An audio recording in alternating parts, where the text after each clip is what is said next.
સ્નેહુ તો દીપડાને જોઈને એટલો ગભરાઈ ગયો વિડીયોમાં આગળ જો. ગુડ મોર્નિંગ, જય શ્રી રામ, સ્વાગત છે તમારું મારા મિની બ્લોગમાં. ચાલો તો ઉઠી ગયા ને હવે સવારમાં નાય બાઈને તમને ફ્રેશ થઈને મળું. ફ્રેશ થઈને નાય ધોઈને બહાર નીકળ્યો એટલે મળી ગયો હેમભાઈ. હેમભાઈને તો બધા ભલતા નામોથી બોલાવે છે. તમે કયા નામથી બોલાવે તો કમેન્ટ કરીને જણાવજો. ऐसे लोग छुछुंदर लोग जो है रास्ते में मिलते रहते हैं. પછી મેં આવી ગયો મામાના ઘરે, કેમ કે મામા નાસ્તો લાવેલા હતા, નાસ્તો કરવા બોલાવતા હતા. અને ચિલ્લર પાડી તો પહેલી ત્યાં બેસેલી હતી. નાસ્તો બી કરી લીધો, ચાય બી પી લીધી.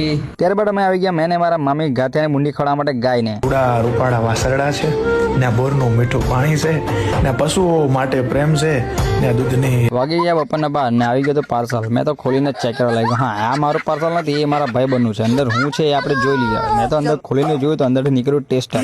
ને આ ટેસ્ટર એવું છે કે આપણા બોડીમાં જે કેટલો કરંટ છે ને એ ચેક કરે છે. તમે જાતે જ જોઈ લો.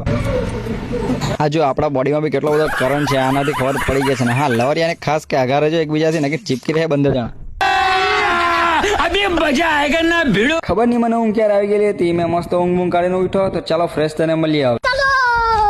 હજુ તો મોડું ધોનું સ્ટાર્ટ કર્યું એટલે ભાઈ મામી લોકો બોલાવા લાગ્યા કે ચાલ દીપડો પકડો તો દીપડો જોવા જવાના. એનજી તો દીપડો જોવા હારો નાચ્યા કરતી હતી જો. ત્યારબાદ અમે પહોંચી ગયા દીપડો જોવા માટે. એટલું અંદર જવાનું હતું જંગલમાં કે રસ્તો જ એવી બીક લાગતી રહી. એટલું અંધારું હતું કે એવું લાગે કે બીજો દીપડો અમારા પર નહીં ચડી ગયા તો સારું.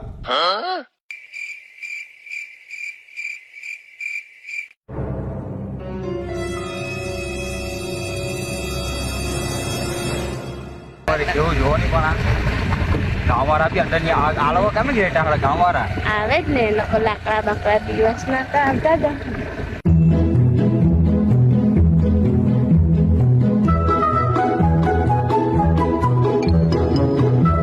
જો તમને મેં દીપડો બતાવું. દીપડો